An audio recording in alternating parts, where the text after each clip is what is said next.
You're listening to the Creativepreneur Podcast, episode 28, and today I'm sharing 5 foolproof ways to validate your course idea. So if you're thinking about creating an online course, this is the episode for you. Stay tuned. Hello, my name is Rodney Washington, author, artist, and entrepreneur, and I'm passionate about helping creatives just like you do what lights you up and make a comfortable living while doing it. Each week, I'll be sharing timely business growth, marketing, and mindset hacks and interviews with courageous creative entrepreneurs to inspire you to get paid for your creativity.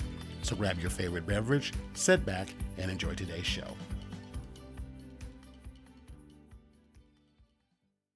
This episode of the podcast is sponsored by my free audio, book, and PDF, Get Paid for Your Creativity, 57 Ways to Monetize Your Gifts and Create True Security for Yourself. To get your hands on a copy of the free audiobook and PDF, go to getpaidforyourcreativity.com/57ways-gift. Welcome back. Now, if you missed episode 27 of the podcast, before you really deep dive into what I have for you today, I highly recommend that you go back and listen to episode 27. Is there an online course inside you dying to get out? For many people who are thinking about creating an online course, it's a popular thing right now. A lot of people have programs and topics and so forth, and they're talking about how to create leverage with an online course and the importance of having leverage. And if you're a natural, creator like I am and an educator like I am, which I talked about in that episode 27, I love creating content and I love teaching. It's very much a part of who I am. So if you relate to any of that, I have no doubt in my mind that you've probably thought about at some point creating some kind of an online course, because it's a really popular topic, as I said, right now. And it has been for a few years, but I think made more popular in the last few years. Now, I wanted to create this episode because I have created a couple of online courses. And so I know what goes into putting them together. I know what's involved in the process of, creating the content and organizing it and setting it up on a platform and all of that. But that's not what I'm going to talk about today. I'm going to save that for a future project that I'm actually going to talk about at the end of the episode. So make sure you keep listening so you can find out what that is. But I say it all to say is that I definitely have, familiarization with putting together content and structuring it and organizing it into a format that could be construed as an online course. But the thing that I want to focus on with this episode is, first of all, what do you make the course about? Validate, and you not only making what you're going to make the course about, but you do that through the process of validating that there is a demand for your online course. So this is what the focus of this episode is, episode 28, 5 foolproof ways to validate your course idea. And then I'm going to talk about a project that I'm going to be working on, that I'm going to be sharing with you sort of in a behind the scenes format of how I actually put this new course together. I'm going to talk about that in future episodes of the podcast, and I'm probably going to do some correlating videos on that process too, so I'll be sharing that as well. So that'll be coming up in future episodes, and I'll talk about that again more in a little bit. Now, this is what I want to share. I'm going to make sure I really get clear. I suggest that before you hit the pause button, I'm sorry, let me back it up. I just messed up. I'm going to suggest that before you listen to what I have for you today, I'm going to highly recommend that you first go and hit the pause button on this episode, go back to listen to episode 27, and then come back over here to this episode, because you really, or you can listen and go back and listen to episode 27 after. The basic structure of episode 27 is to help you get your mind in the best possible place to support you in getting your course created. Because here is the reality of the situation. I can tell you all about validating ideas. I can definitely deep dive into all the mechanics of putting the content together, the actual components of your actual course. I can go into all of that with you.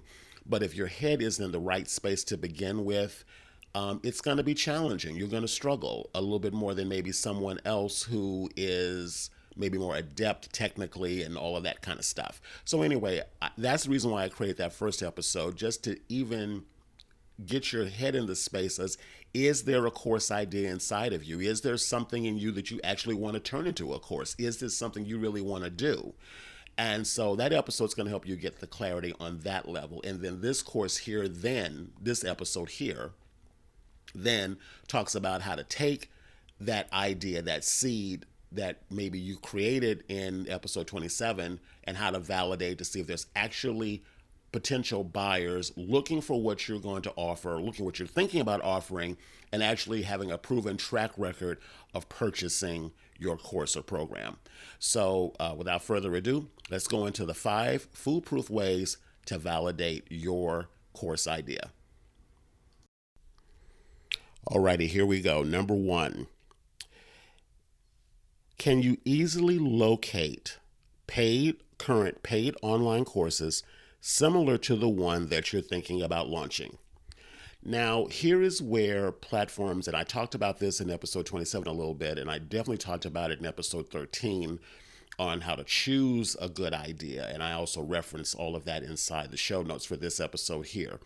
But I talked about 2 platforms, 2 online education platforms that I highly recommend you check out to help you get the first step in seeing, is there someone buying courses similar to the one that you're thinking about offering?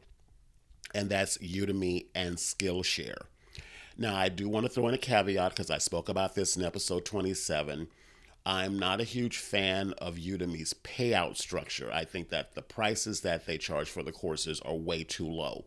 But I think it's actually not a bad place to well, first, it's not a bad place at all. I want to be clear about that. I'm not down talking them. But it's a great place to go to see, is there even a course in existence already by someone else similar to the one you're thinking about teaching, and could be exactly like the one you're thinking about teaching or offering. And the reason why you want to find that, you really want to find that, is because, no one wants to reinvent the wheel. And very few people actually have the sustaining power to be the first. So you actually want to find someone who's already gone before you, who's already doing something similar to you, or could be exactly like you. And you want to see, are they successful? Is someone buying this course? Let's take maybe a course on how to bake sourdough bread. That might seem like something that no one would even want to take a course about, possibly. I don't know. I'm just going to throw that out there as our example. If I find a course on how to bake sourdough bread and I see that's one, say, on Udemy or Skillshare, and usually those courses run about, honestly, anywhere from 10 to 20 bucks, which is part of the reason why I'm not a fan of the pricing structure, because I think it's way too low. But if you're a person who really doesn't want to deal with all of the technical aspect of your managing the course and the marketing and all that kind of thing, Udemy could be a great place for you to get started, get your feet wet. So I'm not going to definitely, say it's not worth, exploring. But that's not what we're talking about at this point. We're just trying to see, is there a similar topic to the one you're thinking about offering? And the reason why I pointed out Udemy and Skillshare is because there's a lot of creatives on those 2 platforms with courses. So you want to look to see if there's anything there. If you don't see anything there on your topic at all, before you start going, oh, okay, well, I can be the first, before you, break out the champagne and get all giddy, that could be a red flag. Because if no one is teaching it, no one's offering anything like that, I would just say hit the yellow light, hit the pause light. Don't say, okay, I'm the first one, so I'm going to definitely hit it out of the park. You actually want competition. You actually want to see other people doing something similar. As I said, the likelihood is that you won't have your course on Udemy or Skillshare, but you definitely want to see that there is an existing viable market of people already interested in this subject. And I would even take it a step further and actually consider investing in the course, because you want to see how they structured it. You want to see, how they sort of taught it. Not that you can copy what they did, because you don't want to do that. But you want to see how they actually structure a course. If you never thought about creating a course on, like I talked about in episode 27, Danny, I can't pronounce her last name, unfortunately. I feel so bad, but I think it's Consinos. I think it's her last name, pronunciation for her last name. She just finished a launch on how to make caramel apples. And she sold that course for $200 a person. And she just wrapped up her launch. And I recently saw this on Instagram, so I can speak about this. She sold, I want to say, I think she said on Instagram around 319 courses.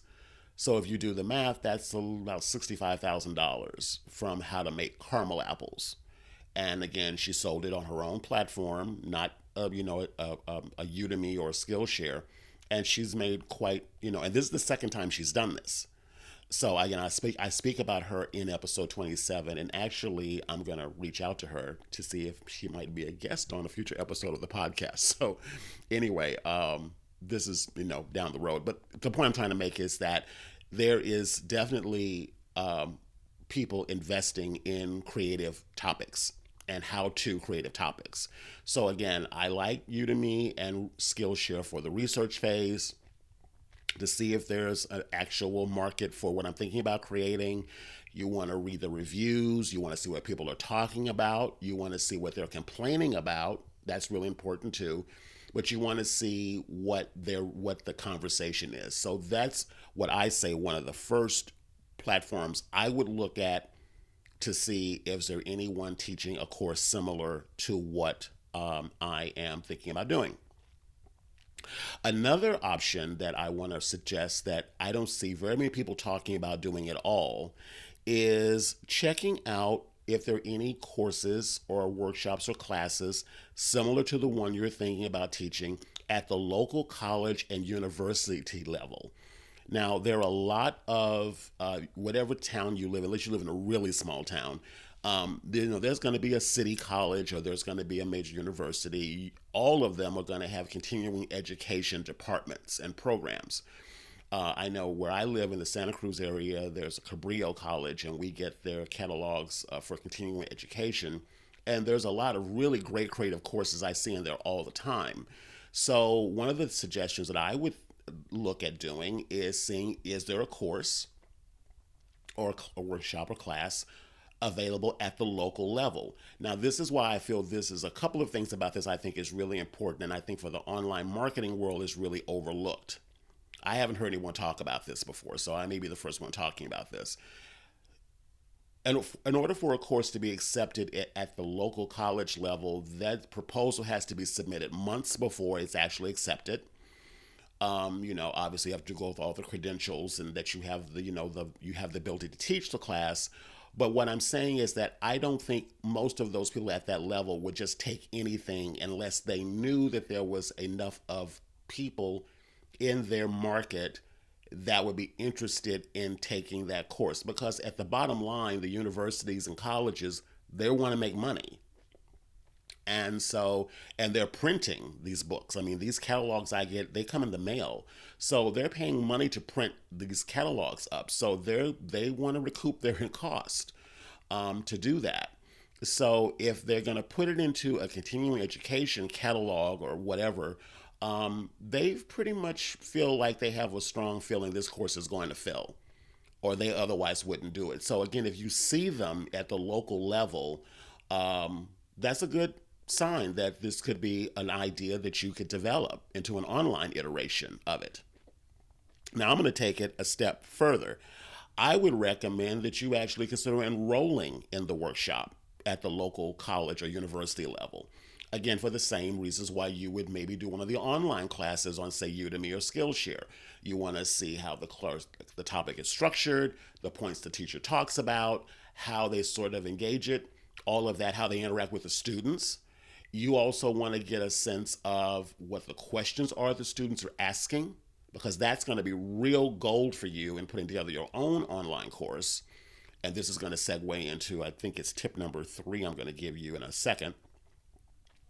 But you wanna listen to that. You want to listen to the questions that are being asked by the students. You want to maybe jot and write those things down. You want to catalog that. You want to connect with some of the students. You want to befriend them.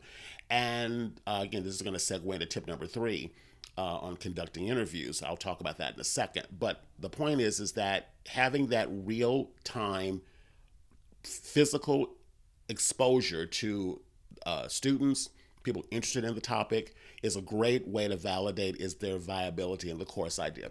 For an example, first thing, once the course, if you sign up to join and you walk in there, how many people signed up for it? Did it actually sell out before and more people wanted to get into it? was there very few people. You know, you can take a temperature gauge. Now, again, mind you, we're talking about things at the local geographical area where you are, because there'd be a million of reasons why perhaps the course didn't completely fill out because people maybe couldn't get off work or it wasn't whatever. But I would just say, you know, for the people who do sign up, it's not so much about quantity, it's about the people that signed up and why they signed up and are they getting what they need out of what they're taking. And, you know, again, if you're worried about, well, someone's teaching this already, I can't do it. I'm going to say right now to stop that, because the reality of it is that if I'm passionate about something, I'll just use one of my particular passions is photography. I'm going to look at a myriad of different books and magazines and courses online and off, because I want to deep dive into this subject and I want different perspectives and different opinions. So if someone's teaching a class on the topic that you want to teach and you're worried that you can't do it because of competition, please stop that, because all you're doing is basically holding back your good. You know, you got your take, your spin, your perspective, you've got your ideas, your resources, the things that you do that someone else doesn't do. So you don't have to worry about I'm copying someone else. I mean, of course, yes, it's going to be similarities, but the way you spin it is always going to be different than someone else. So again, you want to look for, is someone actually signing up for this? Is there an interest in this? What questions are they asking? How can I actually make mine better and address those questions and put that into my own program and make it better? Another thing you can do if you don't find courses on, say, Udemy or Skillshare, or you don't find anything on the local college university level through continuing education, I would recommend doing a Google search. And so you can type in the topic of your course. For example, I could type in how to make caramel apples or how to knit a dog sweater if I'm thinking about doing a class on knitting dog sweaters. I mean, that's could be a viable idea. What I'm looking for is, first of all, the one thing I'm looking for is what's coming up. But what I'm really looking for during my Google search is I want to see, are there any paid ads? Is there any one that's, so for example, I typed in for research for this podcast episode, um, I think how to learn Photoshop. And I found, I think, 3 to 4, maybe more paid ads at the top of the Google search from people who paid to have their ad shown for an educational program that they offered teaching people how to learn Photoshop, how to use Photoshop. So if you see paid ads, that's a really strong indicator that there is a demand for this topic, that people are buying classes and workshops and courses on how to learn this particular topic. So I'd recommend, just to recap, number one is that, can you easily locate paid courses similar to the one you're thinking about launching? Check out Udemy and Skillshare. Check out local colleges and universities, continuing education programs to see if there's anything available. If you feel so, and so inspired to do so, consider signing up for the class. Get that real world tactical experience of being in someone else's program. And third, do a Google search and look for, what you're looking for is paid ads. When you do the Google search, is anyone paying to actually have their ad shown on the Google search for their paid program? All right. Now, this leads to number two for validating your course idea: published books on Amazon. Again, if I'm thinking about taking a course, I'm also interested in looking at a book. So I want to see, are there any books on the topic that I'm thinking about teaching? You want to look for, again, sponsored ads as well, because now people can run ads to their particular book on Amazon. So you want to look at that too. I deep dive into this topic a whole lot more with video examples on episode 13, I believe, on how to validate, on how to choose an idea based on Ryan Levesque's book. The link to that is going to be in the show notes at episode 28. So getpaidforyourcreativity.com/028 for episode 28. If you go to that, you'll find the link for episode 13, or you can just go to getpaid.com/013 for 13 and scroll down and watch that video that I actually show you visual examples of what I'm talking about right here. So anyway, you want to see if there's books on Amazon. I would lean towards books that have been published in the last 6 months. If there hasn't been anything published on the topic in, I'd say, at least a year or more, I would put a caution light on for that topic because there may not be enough demand for it if there's no new recent books being published on the topic. So I'm looking for books of 6 months or less. A year is okay, but I would lean towards 6 months or less. You also want to look at the reviews. You want to look at the 1 star and 2 star reviews as much as you do the 5 stars. You want to see what the people are talking about, what they're complaining about, because that's where you're going to get your gold. So you want to look at that as well. You also want to see how many books are published on the topic, because that's a good indicator too. If there's quite a few books, that's also a good indicator. Again, if there's sponsored ads in the Amazon search results, that's a good indicator. And then read the reviews.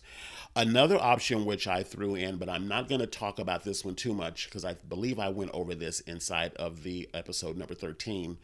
But I talk about YouTube videos. There's a specific way to use YouTube videos to find. Well, what you basically want to do is you want to do the same thing like you would do with Google, which also owns YouTube. What you would want to do is type in how to use Photoshop or how to do a particular thing in Photoshop. And no doubt you're going to come up with hundreds of videos. There is a way that you can sort the videos, I think, based on how recent they were published. Again, so check that out and see what videos show up. Now, I didn't put this as a main of the. I didn't put YouTube video search results as one of the main 5 because YouTube's are free videos, and that's not necessarily an indicator that someone is purchasing anything on that topic. It might be good to check out YouTube as a secondary or third area of validating the idea to see, are there videos in existence on the topic? Again, how recent are the videos published? Are they 6 months or less? How many comments are they getting? How many, how many thumbs up? How many thumbs down? Can you take the topic and expand upon it? So I'd say I would not rely on YouTube results as a definitely measuring stick for the validation of an idea, but it's not a bad way to check out for a secondary or third layer to research and possibly validate your course idea. Again, I would rely on Google search, Amazon, any place where people are having to shell out money. Excuse me, shell out money. Definitely the local college level, university level, when people are paying for something, that's a stronger indicator. That's what we're looking for, is someone has paid money to actually take this course. So that's number 2, published books on Amazon, and a secondary one would be checking out videos on YouTube. Now, number 3 is conduct interviews. This is also going to tie back into what I talked about a little bit on the taking courses at the local college and university level in number 1. But before I get into that, I'm going to talk about recording interviews, assuming that you and the person you're interviewing is not in the same location. So if you know someone or you can find someone that would be interested in your course idea, and you want to validate where they are and what they're looking for and what they need and what they're willing to pay for, you can get them on, say, a call like Zoom, a video conference call where you can record it, or freeconferencing.com. I'll put the link to that in the show notes as well. And you can record your conversation. The reason why you want to record that conversation is because you're going to miss things. If you're trying to just remember what they said, you're going to miss things. So by recording it, and of course get permission, of course, but by recording the conversation, you can go back and really listen to what they're saying. And when you're asking them questions, you want to ask about their particular struggles as it relates to the topic that you're going to be teaching about, their hopes, their dreams and aspirations, what they want. And as you're listening to them, will the course you're thinking about creating help them get that? You also want to listen to things that they get emotional around, either excited or angry about. It gets frustration or heated about. You want to listen to the things that they might feel resolute about. They're not sure if they're going to make it or get it about. Those things that they say is, again, that languaging, their verbiage is not only how you, well, you have to know within yourself, can the program I'm thinking about creating actually help them? Can it actually get them over the hump of this issue that they're struggling with? But more to the point, that those their verbiage is copy. It's what you can use in your sales page and in your as you talk about the course, maybe in posts you do on social media, and how you market the course. So you really want to, and the other thing too with being a good interviewer, is you want to ask them very specific questions, and then you want to let them speak without interrupting them too much, because again, once people may be slow in getting going, but once they tap into something that's really a sore spot for them or an emotional spot for them, they usually turn up and they'll start talking more. And a really great response to when someone has shared something with you.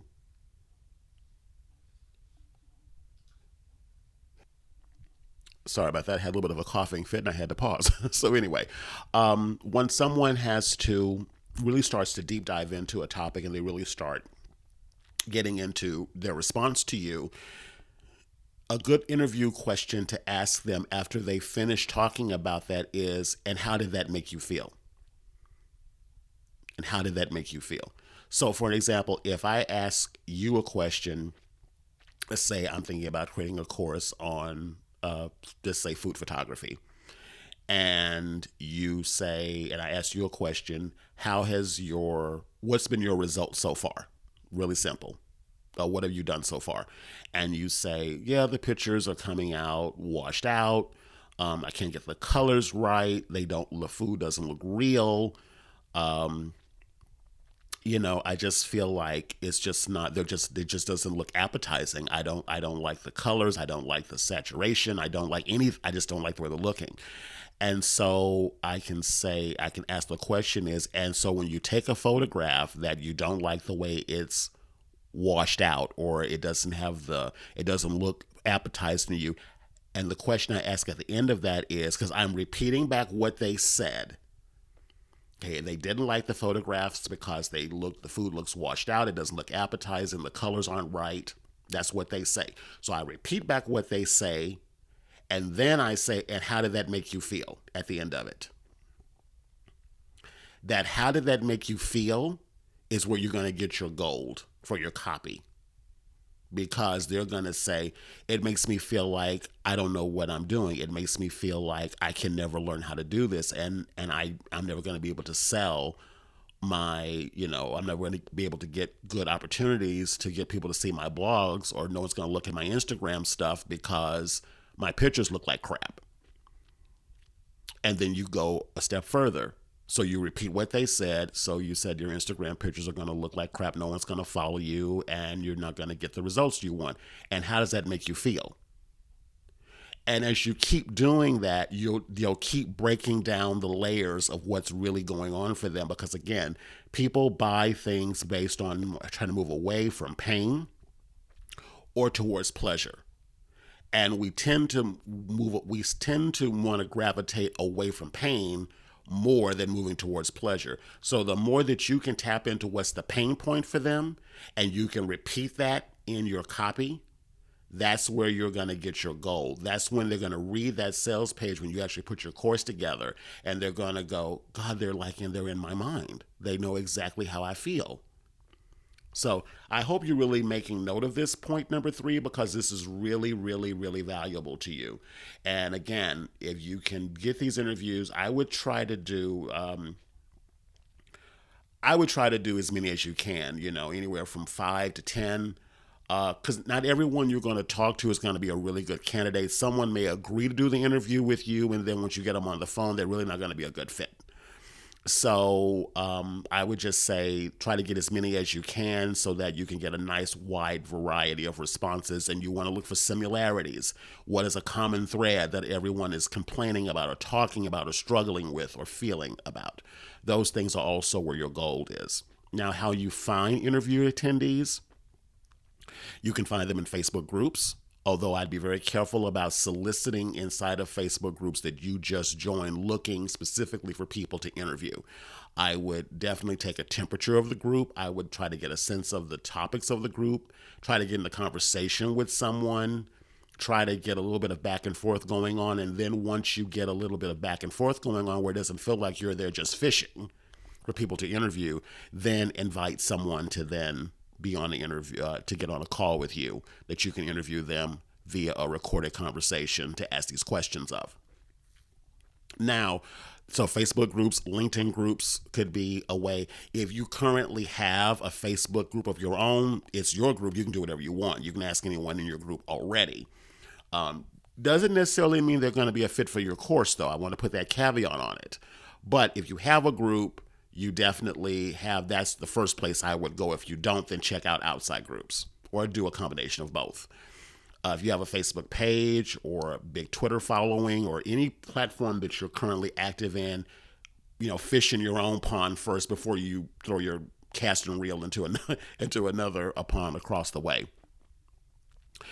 Now, this is also where I talked about, I want to segue this back to number one, which point I talked about the university and college level programs. If you sign up for a local course at the college university level, your fellow students could be potential people you could interview. Again, you want to be in there, and you don't necessarily want to be saying to the people that you're thinking about creating your own course, but you do want to find out. You say, I'm really loving this topic and I want to learn more about it for myself, and I want to just know, this is what I'm feeling and this is what I'm getting out of it. What are you getting out of it? What are you feeling about it? And then you want to see if they'll meet you for coffee in person, or better still, again, ask if you can record it. Maybe on your phone, you can record the conversation if the background's not too noisy. But if you can, do it over the phone. And that way, or the internet, that way you can record the conversation. So again, you're going to get a lot of intel about what people are dealing with based on the question that they ask the teacher in the class. So just be very mindful and very respectful of the class and the teacher. Don't go in there trying to, fish out all their students. But if you find one or two people in the program that you're connecting with and bonding to, then maybe after the program is finished, see if you can meet together for coffee or get together and do a phone conversation. And then maybe those could be interview people that you connect with for validating your course idea. So again, just to recap, we're going to go back over the first three again, and then I'm going to go back over I'm going to give you number 4 and 5. So the first one is, can you easily locate paid courses similar to the one you're thinking about launching? Number 2, publish books on Amazon. Number 3, conducting interviews. So again, I've got links also to the tools you can use to help you do that as well. Moving on to number 4. This is going to be a more advanced technique.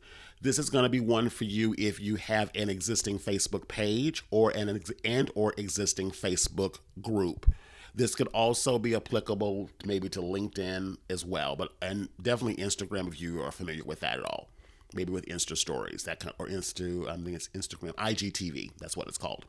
So if you have an existing group or you have an existing page or whatever, and you don't have an issue about being on video camera, which I highly recommend that you work on getting over that, because video is going to be very important to you launching your course when you get ready to move into that phase. So I would say if you do have those platforms, I would suggest that you consider doing maybe writing out just an outline of what topics you're thinking about putting in the course.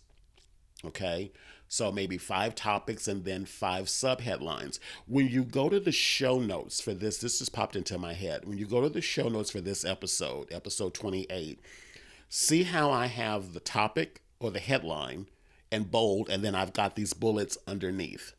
So, I'm going to use this particular point as an example, point number 4.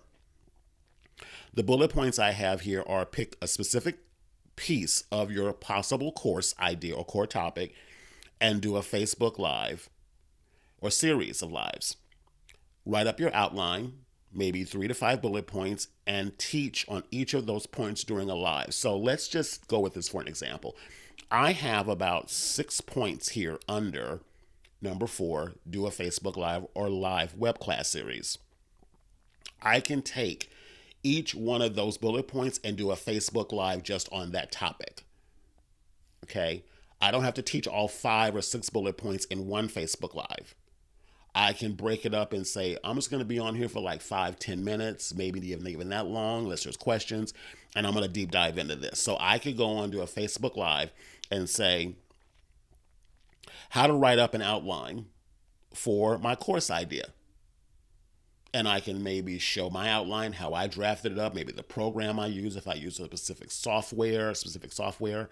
But I can just talk about that topic. And then I can say for maybe like 3 to 5 minutes. And then I can say, if you're thinking about creating a course, an online course, and you're not sure where to start, I would suggest start out with writing an outline. And if you've been thinking about doing that and you're not quite sure how to do it, or you have any questions around it, ask me and I'll address it in the comments. There's twofold reason for doing that. One, you're getting back and forth engagement, which Facebook loves, which means the more people that are engaging with your post, the more it gets pushed into the news feed. 2, you're getting to see what people are actually struggling with or what they're having issues with, because they may say, I don't have an issue with the outline at all. I'm struggling with coming up with the topic. I'm struggling to find people who'd want to buy it.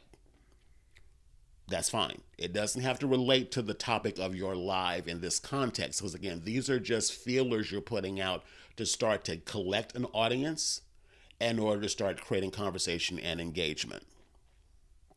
Okay? So, and I talk about, this is one of the bullet points I have here. You can break up your bullet points into a series and do a deep dive on each one. This is also another great opportunity for you to get into the experience of creating content. Because as you take each of your bullet points and you do a Facebook Live about it, or again, it can be an IGTV story or, whatever. As you do that, you're actually getting into the energy of creating content. You're going to, when people think of an online course, they think, oh, I've got to have slides. They have to be recorded with voiceovers, and I've got to get graphics together, and I've got to, do all this professional editing and put an intro and an outro and go get music to lay over on top of it and all this high-end professional stuff. Nothing wrong with that. Your ultimate paid course may have all of those bells and whistles. At this level, we're not worried about that. And I'm even going to take it a step further and say that your paid course may not need to have all of that. Maybe not the first iteration of it. Okay? In the very beginning, you being on camera just talking, or recorded audio with some kind of a supplemental material like a handout of some sort, is all you really need. All you really need. So if you can get on video and talk about your topic with authority for, say, just 3 to 5 minutes, and as I suggested earlier, do a series of them, you're actually creating content. Again, they can watch those videos, they can comment, you can engage back and forth. You can download those videos off of Facebook, and also too, you can do this on YouTube as well. Let me make sure I put that out there as well. You can YouTube, you can't download them.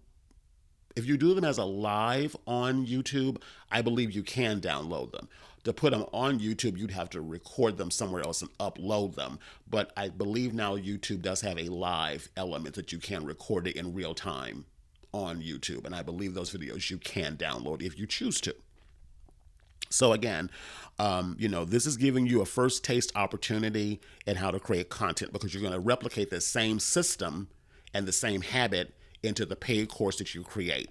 Again, it doesn't have to be, professionally orchestrated and produced videos with all of the, bells and whistles. Just you talking to camera, showing examples, giving them something to supplement the education that you're giving them, the instructions you're giving them, a download of some sort, and that's really it. So this is a good opportunity for you to get your feet wet in actually creating your actual course content. The other benefit of doing the Facebook Lives or the live video series is that you can ask people to sign up for your early notification list. You can put together like an opt-in page of some sort, and you can have people go to that page and opt in to be notified when you're getting ready to move to the second stage of putting your course together. You can also find people that you can interview. So if you're looking for people to interview to deep dive into the potential validation of the course, this is a great way to do that. So if basically you're not getting much engagement and no one's answering questions and that kind of thing, that could be an indicator. But again, I would say don't totally say, well, no one signed up for my live. I would say that I would definitely want to invite people. I would be very active about that. I wouldn't just record the video or do the live and leave it there and say, well, no one came, so no one wants to know about this. The reality of it is that people just may not see it. Facebook has really become a pay to play model. So if you have a very small Facebook following, say on your page or something like that, or a very small group and they typically don't engage very much, it just may be that they're just not seeing your post. So you may have to DM people. You may have to go through all of your followers that you have. Let's assume you don't have thousands of them, but go through a few of them and DM them through Instagram and or Facebook and say, hey, I just posted a video on so on and so forth. Go check that out and let me know what you think in the comments.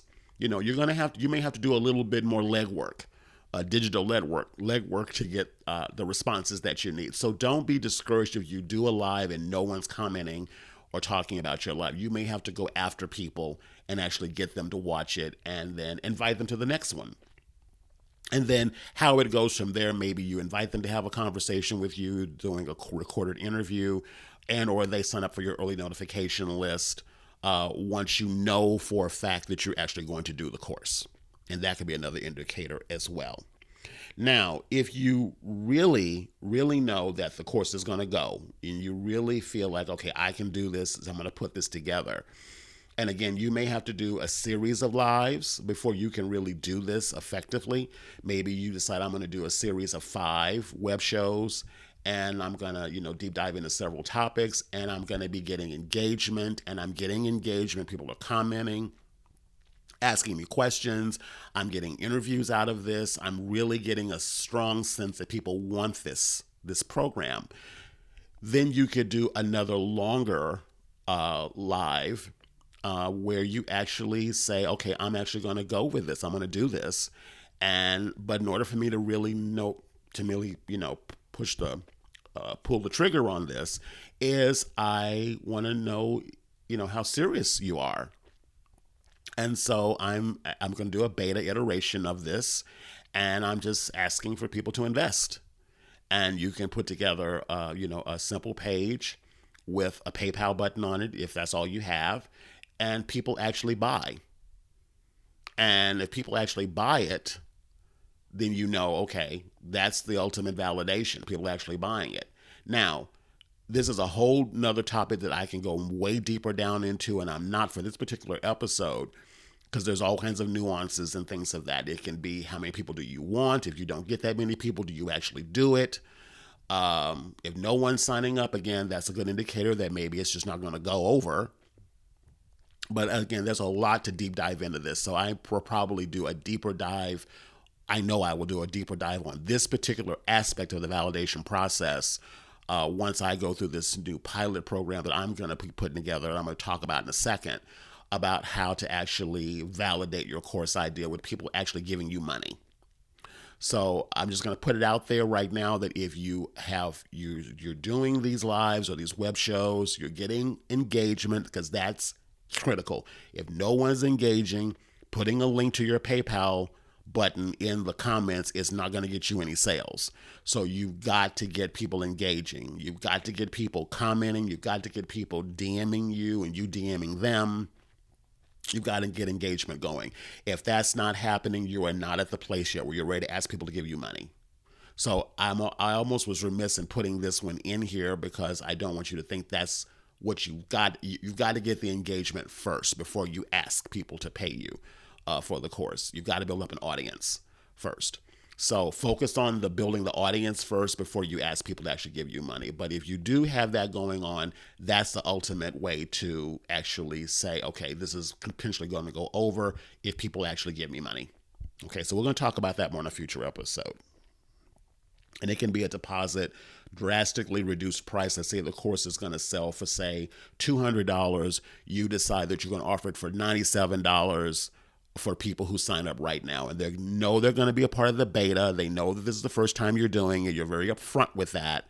And that the next time you do it, you will be raising the price to full price. If people are really engaging with you, they're really digging you, they're getting into what you're saying, they're very, very much active, you can ask for that. And some may even say, are you going to actually do a course on this? When you're getting those kinds of responses, you know it's time to then ask for money.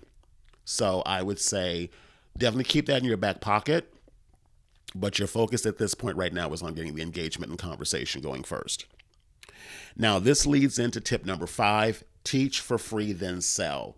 Now, this is a little bit more advanced area. Again, this is also going to be based on how much engagement that you're getting. So if you do number 4 really well and you want to tack another layer on, will people actually pay for this? What you can do is you can actually structure a more organized workshop. What I mean by that is you can organize, say, like a 2 to 3 hour workshop where you actually are going to pretty much do a very beta iteration of your course. You're going to have an outline, topics you're going to focus on. You're going to share that outline with those students, and you're going to invite them to come to this 2 to 3 hour workshop that you do. You're going to have to record it. So you're going to need a tool like Zoom to record it. And you're going to need to, get as many participants as you possibly can get to sign up for it. Now, I put this on as an add-on onto what I just talked about getting paid. And this is only my personal take. There are others out there that would say do it differently, but this is my personal take on this. What you do is you invite people to come to this 2 or 3 hour workshop. You give them the outline. You say, this is what we're going to talk about. This is going to be an actual workshop. I'm teaching. I'm not selling anything at the end. What you're giving them the option to do, though, is to purchase the replay. So essentially, you teach the class for quote unquote for free. You see how many people sign up. If you don't get the numbers that you want, you can decide not to do it. But let's say you want at least, 20 people. If 20 people sign up for your free workshop, you let them know before you do it, I'm looking for these many people. This is what I'm going to cover. This is the outline. It's going to be available on this day at this time. It is going to be recorded. If you can't make it, or even if you do make it, if you want the replay, you'll have to purchase it.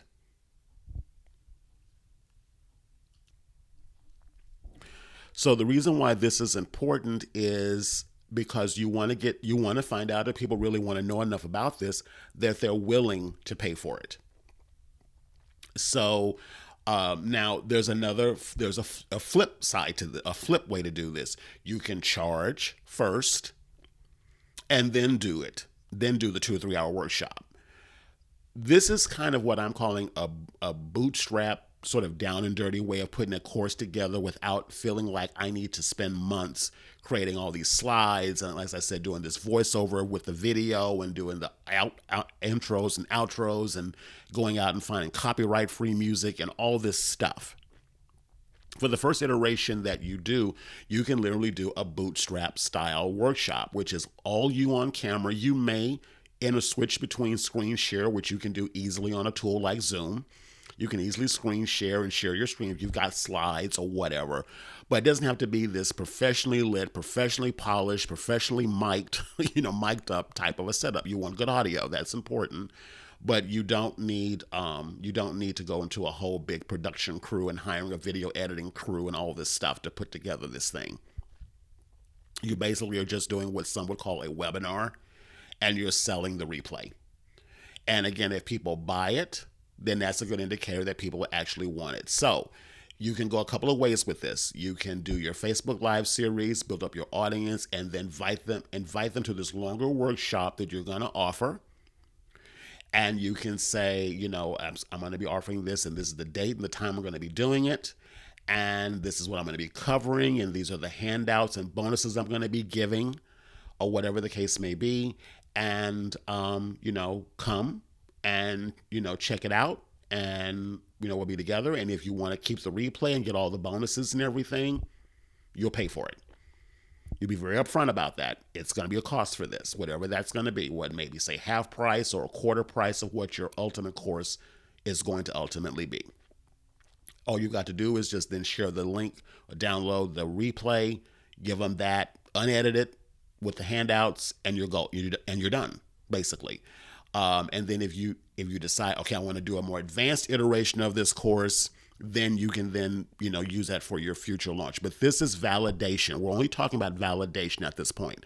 So again, if someone is willing to come to your 2 or 3 hour online workshop, and they're actually willing to show up, be there, and then purchase that replay, that's one of the best ways to validate the course idea. One of the best ways. That's why I saved it for number 5. So again, you either can choose to sell it ahead of time and they get the replay, or you can choose to do it for free, and the only way they get the replay is then to purchase it. And then you take the temperature from there. I want to close it with this caveat at the end. If you have to decide what number is going to be acceptable to you. If only one person signs up for it, okay, that probably won't go over as a class for you. I would probably say, well, something's not lining up that more people aren't signing up for it. So if it's less than 5, you might decide. Now, well, let me back it up. 5 or let's say 3 to 5 may be okay.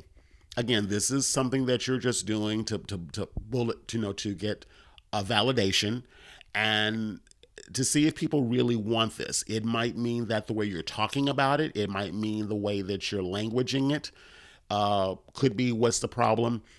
Again, I wouldn't just offer this until I have really emphasized the audience building aspect of this first and the engagement aspect of it first. That's why I said this is more advanced.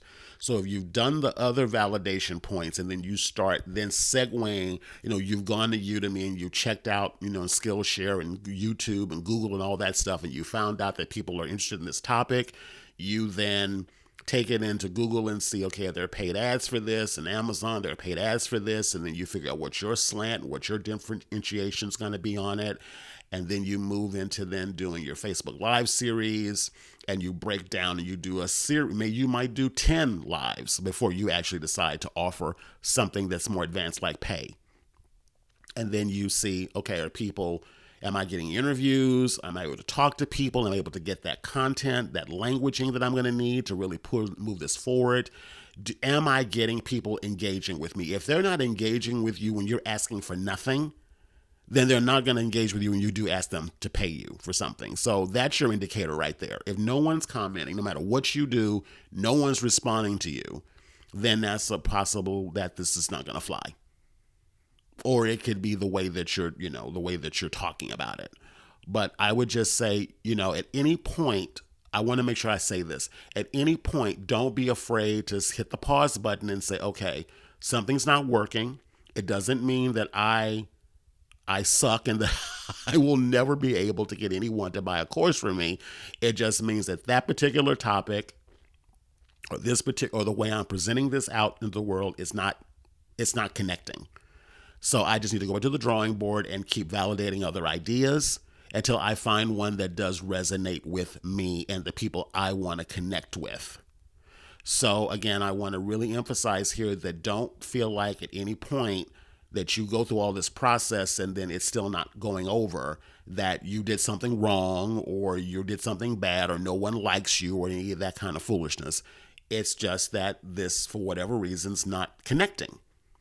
So then you will then go back and look at maybe other topic ideas and kind of do the same thing. The first 3 doesn't involve you doing anything other than just spending some time online researching. when you get to the point where you're actually going to be doing, where you are showing up online, is when you move to the webinar. I'm sorry, the web class phase, the lives, or if it's Facebook, or if it's IGTV on Instagram. That's when you actually start showing up and talking about it. And again, these don't have to be, epic movies or 2 or 3 hour things. You're only going to be on there for 3 to 5 minutes, and maybe not even that long. You just want to take topics, you want to break it down, you want to come up with an outline, you want to maybe demonstrate. Demonstrations are very popular, especially if you're teaching a how to something. Do a demonstration. If you're going to teach watercolor painting, do a demonstration. Talking head videos are kind of boring. A lot of people kind of tune out talking head videos. But if you do demonstration, like if you're going to teach a class on how to bake sourdough bread, then you do a series of lives on how to put together the bread. You showcase the ingredients. You show yourself mixing up the ingredients. You show your hands working, kneading the dough. You show yourself putting it, shaping it, and doing whatever needs to happen to the bread, why you chose this ingredient over that particular ingredient, what makes this work better than the other, and then baking it and all of that. If you do demonstration style videos, you will get a lot more engagement than just talking head videos. So unless you teach something that doesn't have a physical tactile element to it, I would try to find some kind of way to put something in there that's not just talking head. Just you on camera, like, reporter style, because people might go, well, what is she talking about? Do I really want to listen to this? But if I see, like, I look at YouTube videos all the time for painting. And if I see like these demonstrations for painting on acrylics on canvas, I'm going to stop and watch that. And so if I'm watching that video and that person's talking about some element of something that I want to know more about, and maybe they give me a resource, like this is the paint I use with a link to that, or this is the canvas I use and this is a link to that. And I'm going to be, just sharing different techniques of that and how I blend and how I separate and how I, just all break it down, all the different aspects of it. And then that's going to be leading into a paid course you're thinking about, teaching. If I'm really feeling your demonstrations, chances are pretty good I'm going to be actually looking at possibly signing up for your course. So, if you use the demonstration model when you are actually doing your Facebook Live series, you'll probably get a lot more engagement because people will ask questions. It's not so the video itself is not so you-centric. It's more about the thing that you're teaching how to do. It's more about that. So that takes it all off of you being the focus and more about you as the teacher teaching this particular technique or strategy. So that's why I think for creatives, this is a very powerful way to validate your course idea using a resource like Facebook or YouTube or Instagram. So check those things out. I think those are going to be really popular for you. And so I want to just do one last recap of everything. I believe I covered everything I wanted to share with you on this one. I want to give you one last bonus idea. After you validated your participant-driven, emphasis on the keyword here, participant-driven iteration of your course, meaning that you've done this workshop that I just talked about, people have shown up, they've signed up for it, they've given you money, they're buying the replay, they're all, they're filling it. Then consider, the option to connect with an influencer in your ideal audience. Now, this is again a more advanced one. You've got to know that the course is going to sell. You've got to know people are actually going to pay money for this. You cannot do this if you have not proven that is a go. So if you're selling this replay, you're selling this workshop, either before you do it and the people pay for it beforehand or afterward. And you want to get a good numbers of people, not just 5 or 10. You want to get, I would say, try to shoot for at least 100 people having bought this course from you, having bought this webinar from you, this replay from you. If you've done that and you know that you can sell it, another option to get more people to buy your course is to look for other influencers in your particular space that are not necessarily competition for you and approach them about introducing you to their audience.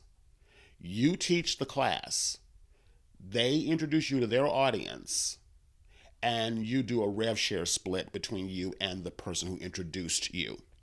When I did one of my first courses several years ago, that's what I did. I was in connection with an influencer who had a very large audience that listened to everything that she said, and she introduced me to them via a free workshop, free online workshop.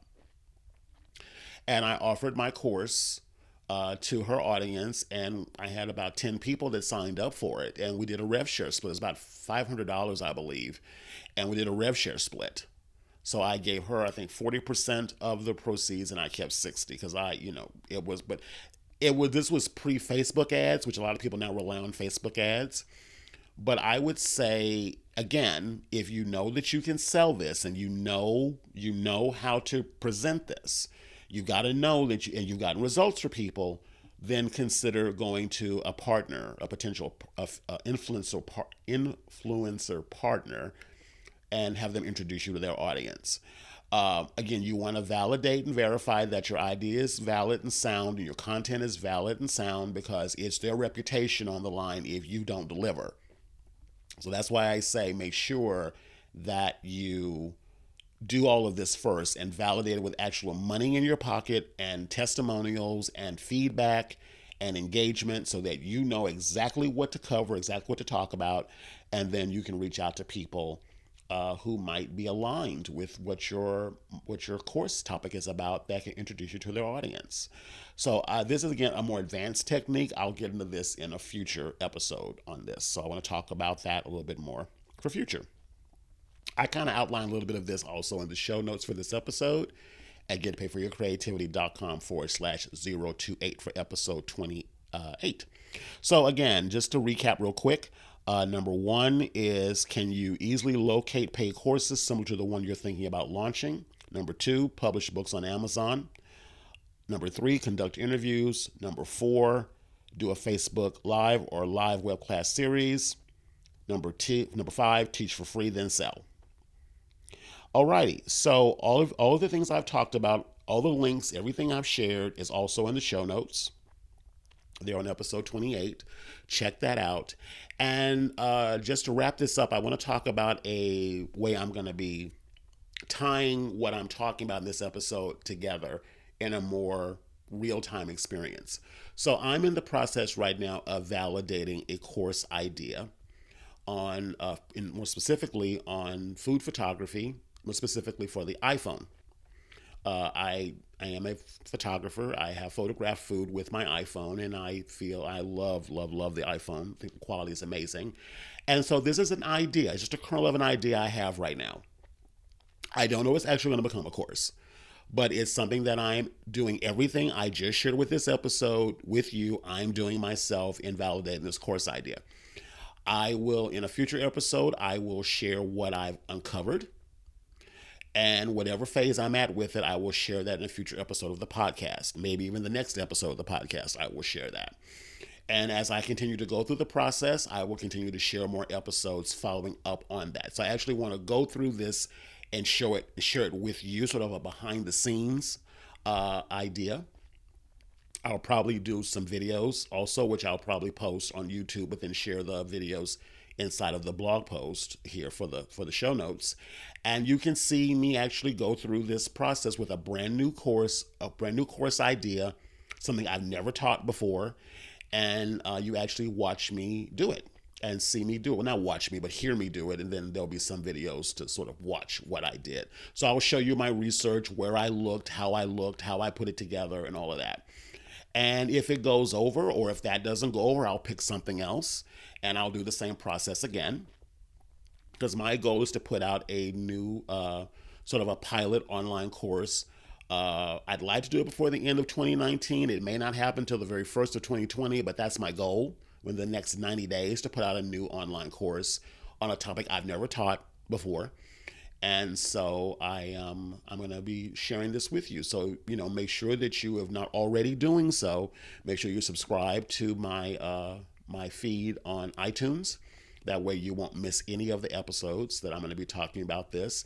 I'm also, like I said, reaching out to some people that are teaching online courses in the creative space that I'm really inspired by right now, and bring them on for interviews. so you can hear more about their process and what they're doing. And again, I really wanted to really talk about this because I personally love, like I said, education and teaching. I talked about that in episode 27 quite a bit. It's just something that's very, very important to me. I've always enjoyed teaching and sharing ideas and educating people and giving them support and resources. And so these episodes are really important to me because it's really hitting close to home to something that I really feel very passionate about.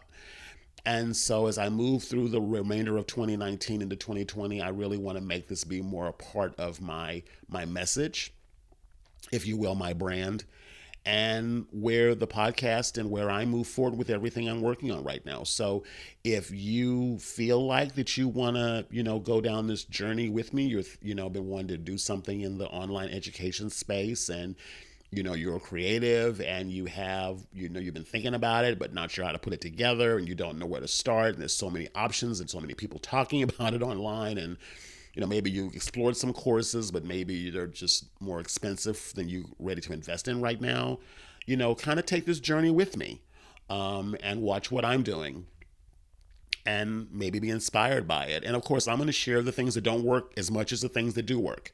So this will be a great way to keep a fire under my butt to get me to actually get it done, and then share it and walk through the journey with you. So again, if this is something that you're thinking about doing, creating an online course based on your creative passions and skills and talents, do take this journey with me and watch what I'm doing as I start researching my new online course idea, or ideas, depending upon how the first one goes over in my validation process. And we'll take this journey together. I would love it if you would share this with your friends via, iTunes, not via iTunes, but on Instagram and social. Be sure to subscribe to the feed so you don't miss any of the episodes, and connect with me on Instagram. I really want to spend more time on Instagram, so DM me there. I will respond back to you, and let's connect. And I'm also going to probably be doing a Facebook group, I believe, for the podcast. I've been thinking about that as well. Not quite sure yet if I want to do that or want to build one just around the course, or this new course idea that I'm going to be validating and doing a pilot program for. So going to be some things coming up on Facebook as well. But in the meantime, for sure, for right now, you can definitely connect with me on Instagram at Creativepreneur Podcast. So the link is there, so check that out. And with that said, we went a little longer than I planned on today, but this was a deep dive I want to go into. And I'll be looking forward to talking with you again in the next episode 29 of the podcast. So have a wonderful rest of the weekend, and I will see you next week on a brand new episode. Take care. Bye-bye.